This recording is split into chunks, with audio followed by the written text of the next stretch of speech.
بسم اللہ الرحمن الرحیم الحمد للہ رب العالمین والصلاة والسلام علی سید الانبیاء والمرسلین نبینا محمد خاتم النبیین وعلی آلہ الطیبین الطاہرین واصحابہ الغر المیامین ومن تبعہم بإحسان الی یوم الدین اما بعد۔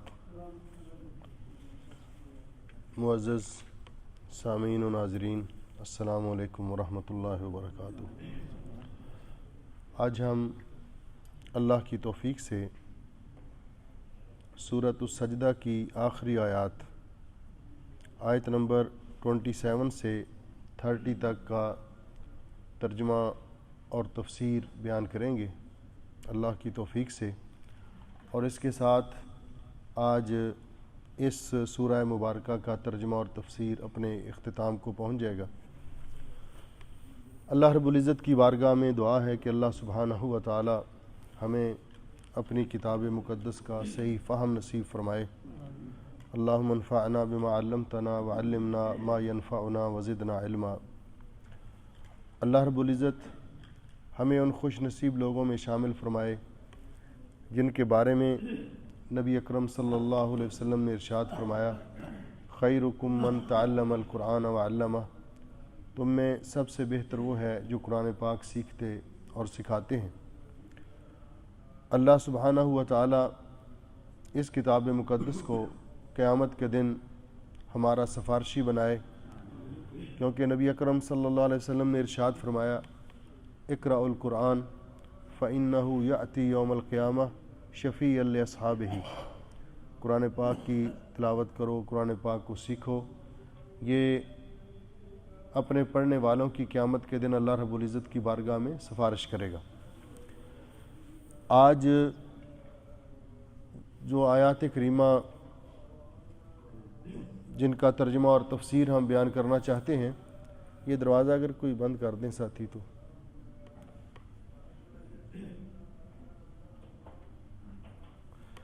تو اس سے پہلی آیات کریمہ میں اللہ سبحانہ و تعالی نے ان لوگوں کا تذکرہ کیا کہ جو لوگ اللہ رب العزت کی آیات کی نصیحت سن کر اس سے اعراض کرتے ہیں اور اس بنیاد پر ان کو مجرم قرار دیا۔ پھر اللہ رب العزت نے بنی اسرائیل کا تذکرہ کیا اور ان میں ان لوگوں کا ذکر کیا کہ جو اللہ تعالیٰ کی آیات پر ایمان لاتے ہیں، حق کی راہ میں آنے والی مشکلات ان پر صبر کا مظاہرہ کرتے ہیں۔ پھر اس کے بعد اللہ رب العزت نے ان دونوں گروہوں کا تذکرہ کرتے ہوئے کہ ماننے والے اور نہ ماننے والے، ان کے باہمی اختلاف کا قیامت کے دن اللہ رب العزت فیصلہ فرمائیں گے کہ ان میں کون حق پر ہے اور کون باطل پر۔ پھر اللہ رب العزت نے مشرکین مکہ کا جو عقیدہ اس صورت کے اندر ریپیٹ کیا گیا کہ ان کو یہ شبہ تھا کہ ہم یہ جو دنیا میں آئے ہیں، ہم ہمیشہ اس دنیا میں رہیں گے، اور یہ جو کہا جاتا ہے کہ اللہ رب العزت اپنے نافرمانوں کو سزا دیتا ہے، تو یہ ویسے ہی کہانیاں ہیں جس طرح مرنے کے بعد دوبارہ زندہ ہونا اس کو عقل نہیں مانتی، اسی طرح ہم نہیں مان رہے۔ مشرکین مکہ کا یہ تھا کہ ہم نہیں مان رہے تو ہم پر کون سا عذاب نازل ہوا ہے؟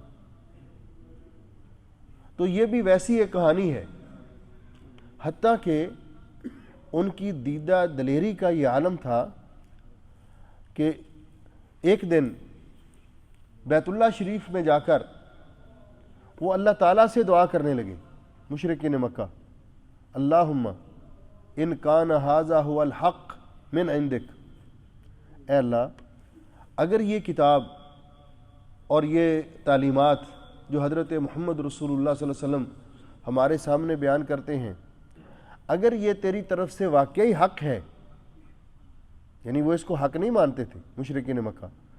اگر واقعی تیری طرف سے حق ہے فَأَمْطِرْ عَلَيْنَا حِجَارَةً مِّنَ السَّمَاءِ فَأَمْطِرْ عَلَيْنَا حِجَارَةً مِّنَ السَّمَاءِ، تو پھر اللہ تعالیٰ اے اللہ ہم پر آسمان سے پتھروں کی بارش نازل کر، اَوْ ائْتِنَا بِعَذَابٍ أَلِيمٍ، یا ہمیں دردناک عذاب کا شکار کر دے. اس قدر ان کی دیدہ دلیری تھی.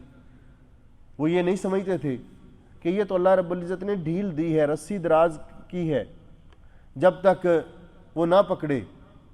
جس طرح وہ مولانا ظفر علی خان کا شعر ہے نا کہ نہ جا اس کے تحمل پر کہ بے ڈھب ہے گرفت اس کی، ڈر اس کی دیر گیری سے کہ ہے سخت انتقام اس کا. کہ کوئی اگر گناہ کرتا ہی چلا جا رہا ہے، کوئی اللہ کی نافرمانیاں کرتا ہی چلا جا رہا ہے اور اس کو کچھ نہیں ہو رہا، تو وہ یہ نہ سمجھے کہ میں جو کچھ کر رہا ہوں ٹھیک کر رہا ہوں، جی اگر میں غلطی ہوتا تو مجھے سزا نہ ملتی.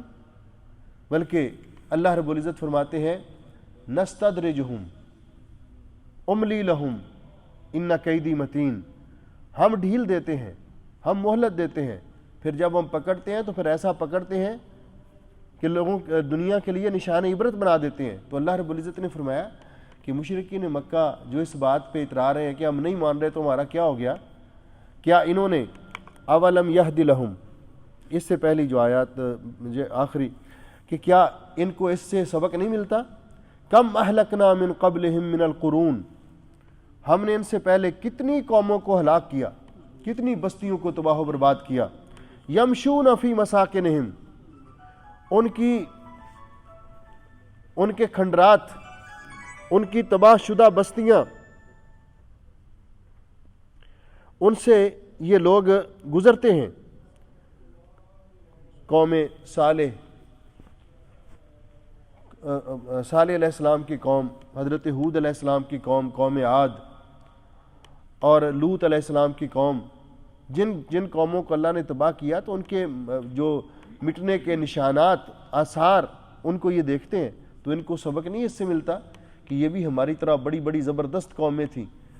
کتنی زبردست قومیں تھیں کہ ان کو اپنی قوت پر اتنا ناز تھا کہ قوم عاد نے کہا کہ من اشد منا قوہ، وہ پہاڑوں کو تراش تراش کے اپنے مکان بناتے تھے، بڑے بڑے اونچے قد کے جوان. اور جب اللہ رب العزت نے قرآن پاک میں تذکرہ کیا کہ جب اللہ تعالیٰ نے ان کو پکڑا اور ان پر تیز آندھی چلائی تو اس طرح وہ گرے پڑے تھے کأنہم اعجاز نخل خاویہ، کھجوروں کے تنوں کی مانند، یعنی بڑے ڈول ڈیل والے. تو وہ کہتے تھے من اشد منا قوہ. تو اللہ تعالیٰ نے فرمایا انہیں بتا دیجئے اس وقت جو ان کے نبی تھے انہیں کہ یہ کہتے ہیں ہم کتنے طاقتور ہیں، انہیں کہو یہ تو سوچو کہ تمہیں جو پیدا کرنے والا ہے وہ کتنا طاقتور ہوگا. الذی خلقہم اشد منہم قوہ، جس نے ان کو پیدا کیا ہے اس کی طاقت سے کہیں زیادہ، جس نے اتنے طاقتور بندے پیدا کر لیے تو اس کی اپنی طاقت کا کیا عالم ہوگا. تو اللہ تعالیٰ فرماتے ہیں کہ یہ جو اس بات پر اترا رہے ہیں اور بے خوف ہو گئے، کیا یہ دیکھتے نہیں، اس سے سبق حاصل نہیں کرتے کہ اس سے پہلے کتنی قومیں، بڑی بڑی زبردست قومیں، ہم نے ان کو کس طرح تباہ و برباد کیا. ایک چیخ آئی آسمان سے، ساری قوم تباہ ہو گئی. زلزلہ اللہ نے زمین پہ طاری کر دیا. اللہ تعالیٰ کو تو کوئی لشکر بھی بھیجنے کی ضرورت نہیں پڑی، زمین کو حکم دیا، زمین پہ زلزلہ طاری ہوا، قوم تباہ و برباد ہو گئی. تو اللہ تعالیٰ فرماتے ہیں یہ ساری چیزیں جو ہیں ان کی عبرت کے لیے ہے. اس کے بعد اللہ رب العزت نے فرمایا پھر یہ مشرکین مکہ اللہ تعالیٰ کی قدرت کے نشانات اور مرنے کے بعد دوبارہ زندہ ہونا یہ ان کی سمجھ میں نہیں آتا، تو کم از کم اس بات پر ہی غور کر لیں. اور وہ بات کیا ہے جہاں سے آج ہمارا درس شروع ہو رہا ہے. اعوذ باللہ من الشیطان الرجیم. اولم یروا، کیا یہ نہیں دیکھتے، کیا ان کے مشاہدے میں یہ بات نہیں آتی، انا، بے شک ہم، نسوق، ساقہ یسوق کا معنی ہوتا ہے لانا، چلانا. دو لفظ استعمال ہوتے ہیں، ایک لفظ ہوتا ہے قائد اور ایک ہوتا ہے سائق.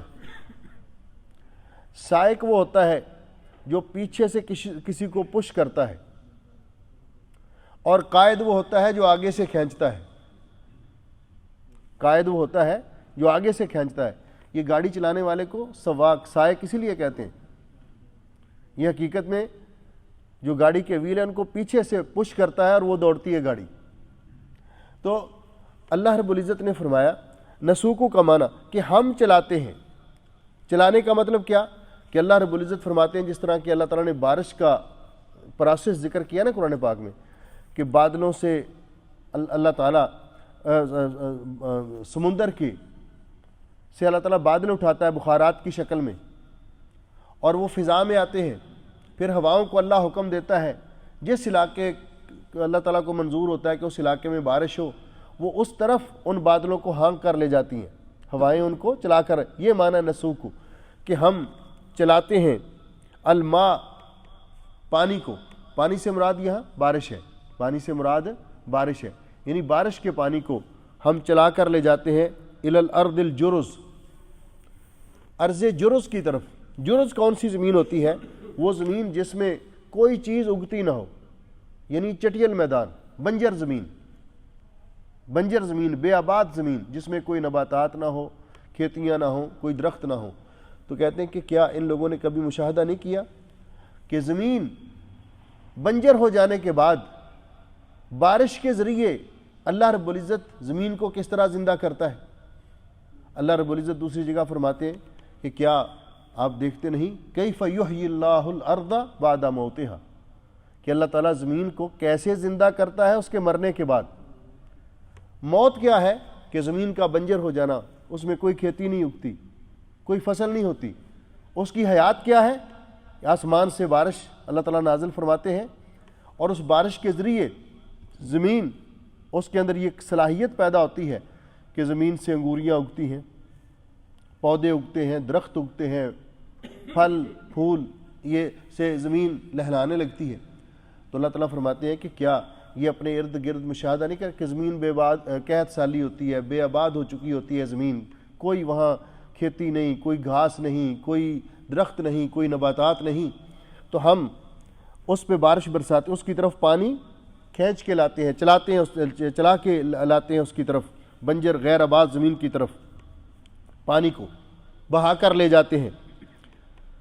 فَنُخْرِجُ بِهِ زَرْعًا, اس پانی کے ذریعے نخرج پس نکالتے ہیں ہم, بہی اس پانی کے ذریعے, زرعن کھیتی, ہر قسم کی کھیتیاں اس پانی کے ذریعے اللہ تعالیٰ فرماتے ہیں ہم نکالتے ہیں.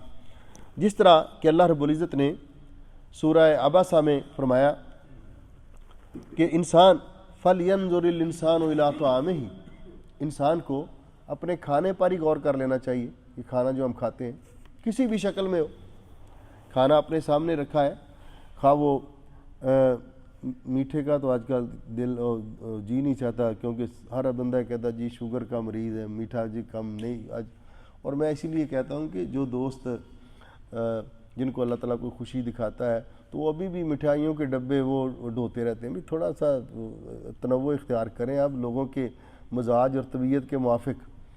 تو اللہ تعالیٰ نے کیا ہمارے سامنے کیک پڑے ہیں, رس پڑے ہیں, یہ توس ہیں, سلائز ہیں, چاول ہیں, چنے ہیں, اور اس سے بنی ہوئی جتنی چیزیں ہیں آپ بیکری کی رکھیں, اس کو جب بھی آپ اپنے سامنے رکھیں, یہ مولی والے پراٹھے, آلو والے پراٹھے, یہ انڈوں والے پراٹھے, اب تو ان کا نام ہی ایک رہ گیا. پہلے کچھ دوستوں کے اندر جذبہ ہوتا تھا کسی دور میں, تو الحمدللہ وہ تو اب وہ دوست بھی زیادہ تر نہیں رہے. اللہ تعالیٰ ان کو سلامت رکھے جہاں وہ ہیں, جو باقی ہیں اللہ تعالیٰ ان کو بھی صحت عافیت دے, اپنے حفظ و امان میں رکھے. تو یہ ساری مثال کے طور پر مولی والا پراٹھا ہی سامنے آپ رکھ لیں, اس کے اندر کتنی چیزیں ڈالی گئی ہیں. تو یہ کیسے بنی, یہ گندم کیسے بنی؟ اللہ تعالیٰ فرماتے ہیں انسان اسی پر غور کر لے تو اللہ تعالیٰ کی قدرت کو سمجھ لیتا ہے. فَلْيَنْظُرِ الْإِنسَانُ إِلَىٰ طَعَامِهِ, اپنے کھانے کی طرف انسان دیکھے. اَنَّا صَبَبْنَا الْمَاءَ صَبًّا, ہم نے آسمان سے پانی اتارا, اس پانی کے ذریعے ثُمَّ شَقَقْنَا الْأَرْضَ شَقًّا, ثُمَّ شَقَقْنَا الْأَرْضَ شَقًّا, پھر ہم نے اس میں پانی کے ذریعے زمین کو پھاڑا.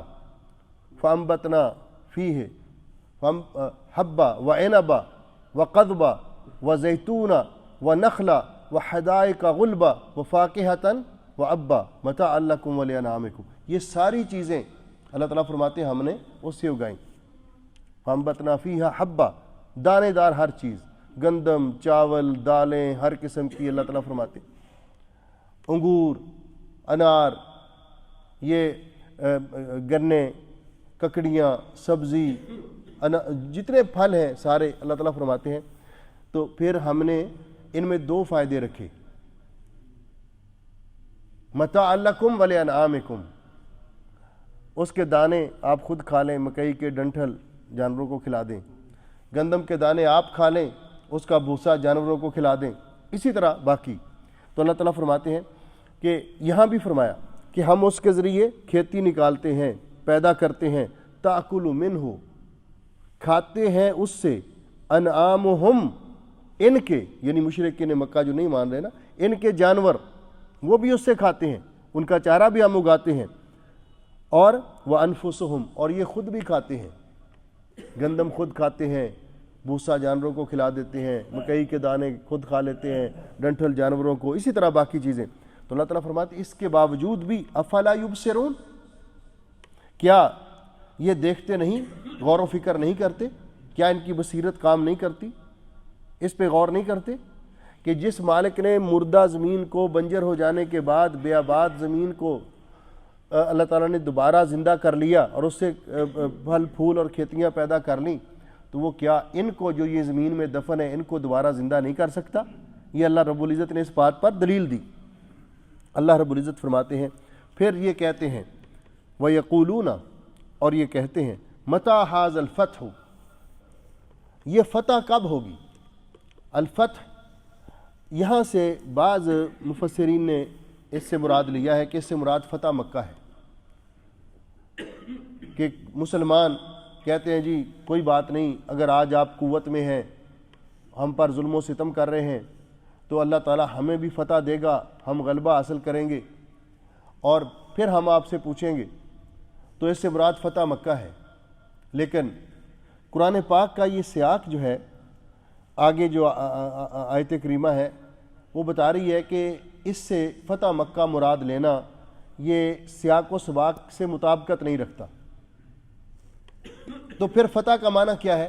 فتح کا دوسرا معنی فیصلہ کرنا، فیصلہ کرنا، جس طرح کہ اللہ رب العزت نے سورہ اعراف میں فرمایا کہ حضرت شعیب علیہ السلام نے جب ان کی قوم نے ان کو ستایا تو اللہ تعالیٰ سے دعا کی تھی، ربنا افتح بیننا وبین قومنا بالحق، اے اللہ تو فیصلہ فرما ہمارے درمیان اور ہماری قوم کے درمیان حق کے ساتھ۔ تو فتح کا معنی فیصلہ ہے۔ تو یہاں یوم الفتح جو ہے نا، متى هذا الفتح، کہ یہ فیصلہ کب ہوگا؟ کہ آپ کہہ رہے ہیں کہ ہمارا عقیدہ درست نہیں، ہم صحیح راستے پر نہیں ہیں، مشرکین مکہ مسلمانوں کو کہتے، اور ہم حق پر ہیں جو نبی پاک صلی اللہ علیہ وسلم کو ماننے والے ہیں، تو تمہارے اور ہمارے درمیان یہ فیصلہ کب ہوگا؟ یہ فیصلہ کب ہوگا؟ وَيَقُولُونَ، اور وہ کہتے ہیں مَتَىٰ هَٰذَا الْفَتْحُ إِن كُنتُمْ صَادِقِينَ، یہ فیصلہ کہ کون صحیح ہے اور کون غلط ہے، یہ فیصلہ کب ہوگا؟ اگر تم سچے ہو تو بتاؤ کہ اس فیصلے کی کوئی تاریخ بتاؤ، یہ فیصلہ کب ہوگا؟ تو اللہ رب العزت نے فرمایا، اس کا جواب دیا کہ انہوں نے جب یہ کہا تو اکثر اوقات نبی پاک صلی اللہ علیہ وسلم کو اللہ رب العزت نے، جہاں قل کا لفظ استعمال ہوا ہے نا قرآن پاک میں، تو وہ کسی نہ کسی سوال کے جواب میں ہے۔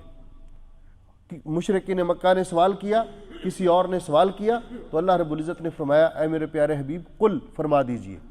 اور نبی پاک صلی اللہ علیہ وسلم کی کمال دیانت، شریعت کو آگے کما حق کو پہنچانے کی سب سے بڑی دلیل ہے کہ نبی پاک صلی اللہ علیہ وسلم نے یہ لفظ قل یہ بھی ساتھ ذکر کیا۔ جو اللہ تعالیٰ کی طرف سے جو لفظ آئے اپنی طرف سے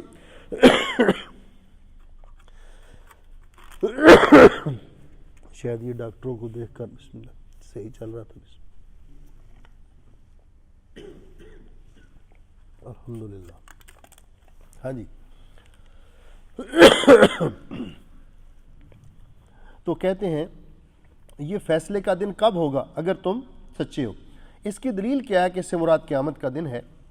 وہ یہ ہے، قل، میرے پیارے حبیب فرما دیجئے، یوم الفتح لا ينفع الذین کفروا ایمانہم، کہ فتح کے دن یعنی فیصلے کے دن کافر لوگ ایمان لائیں گے لیکن ان کا ایمان قبول نہیں کیا جائے گا۔ تو پھر یہ کیوں کہ فتح مکہ کے دن تو بہت سارے کافروں نے ایمان قبول کیا تھا اور وہ پکے مسلمان بنے تھے، تو اگر اس سے مراد فتح مکہ ہو تو پھر یہ جو ہے نا لا ينفع الذین کفروا ایمانہم، تو یعنی اس کا صحیح ترجمہ کیا ہے کہ اس سے مراد قیامت کا دن ہے، فیصلے کا دن ہے. اور یوم الفتح، الفتح سے مراد یہاں کیا ہے؟ فیصلہ. فتح سے مراد کیا ہے؟ فیصلہ. فرما دیجئے قل یوم الفتح لا ينفع الذین کفروا ایمانہم، فرما دیجئے کہ فیصلے کے دن نہیں نفع دے گا کافروں کو ان کا ایمان. ولا هم ینظرون، اور نہ ان کو ڈھیل دی جائے گی، نہ ان کو مہلت دی جائے گی. کیوں؟ ایک تو وہاں وہ کہیں گے جس طرح کہ ہم اسی صورت میں پڑھ کے آئے نا، دیکھیے آیت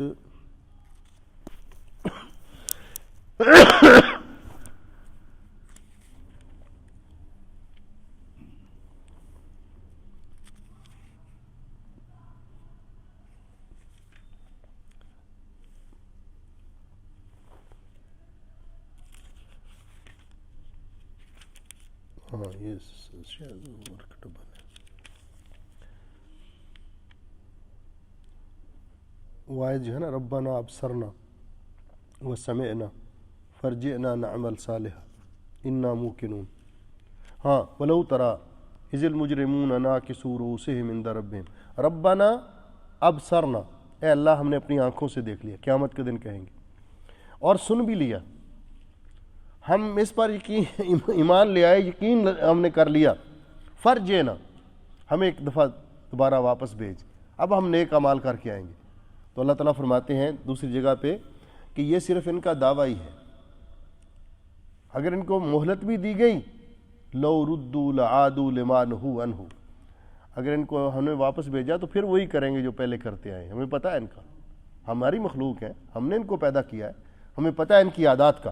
تو یہاں فرمایا کہ